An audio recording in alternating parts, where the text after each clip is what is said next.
Supreme ಕೋರ್ಟ್ನ ಮುಂದಿನ ಮುಖ್ಯ ನ್ಯಾಯಮೂರ್ತಿಯನ್ನಾಗಿ ಸೂರ್ಯಕಾಂತ್ ಅವರ ಹೆಸರನ್ನು ಶಿಫಾರಸು ಮಾಡಲಾಗಿದೆ. ಸೂರ್ಯಕಾಂತ್ ಅವರ ಹೆಸರನ್ನು ಶಿಫಾರಸು ಮಾಡಿರೋದು ಹಾಲಿ ಸಿಜೆಐ ಆಗಿರತಕ್ಕಂಥ ಗವಾಯಿ ಅವರು. ಕೇಂದ್ರ ಸರ್ಕಾರಕ್ಕೆ ಶಿಫಾರಸು ಮಾಡಿರೋದು ಸಿಜೆಐ ಗವಾಯಿ.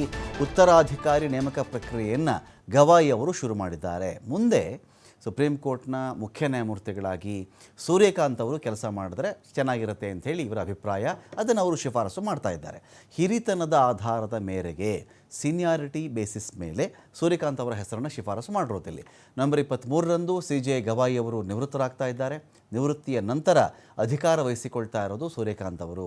ಸರ್ಕಾರದಿಂದ ಅಧಿಸೂಚನೆ ಬಂದ ಬಳಿಕ ಅಧಿಕಾರವನ್ನು ವಹಿಸಿಕೊಳ್ತಾರೆ. ಭಾರತದ 53ನೇ ಸಿಜೆಐ ಆಗಲಿದ್ದಾರೆ ಈ ನ್ಯಾಯಮೂರ್ತಿಗಳು. ಫೆಬ್ರವರಿ 9, 2027ಕ್ಕೆ ಸಿಜೆಐ ಸ್ಥಾನದಿಂದ ಸೂರ್ಯಕಾಂತ್ ಅವರು ಕೂಡ ನಿವೃತ್ತರಾಗಬೇಕಾಗುತ್ತೆ. 2027ಕ್ಕೆ ಹತ್ತಿರ ಇನ್ನೂ ಅವರ ಬಳಿಯಲ್ಲಿ 1.5 ವರ್ಷಗಳ ಕಾಲಾವಕಾಶ ಇರುತ್ತೆ. ಇಲ್ಲಿ ಸೂರ್ಯಕಾಂತ್ ನಿವೃತ್ತಿ ಸುಪ್ರೀಂ ಕೋರ್ಟ್ನ ಈಗ ಅವರು ಆ ನಿವೃತ್ತಿಯ ಸಮಯ ಇರುತ್ತೆ ಅವರಿಗೆ. ಯಾವಾಗದು ಫೆಬ್ರವರಿ 9ನೇ ತಾರೀಕು 2027ನೇ ಇಸ್ವಿಗೆ. ಸೊ ಹಾಗಾಗಿ ಸೂರ್ಯಕಾಂತ್ ನಿವೃತ್ತಿ ಆಗುವ ದಿನಾಂಕ ಅದು. ಹಿರಿಯ ನ್ಯಾಯಮೂರ್ತಿಗಳಿದ್ದಾರೆ ಸೂರ್ಯಕಾಂತ್ ಅವರು.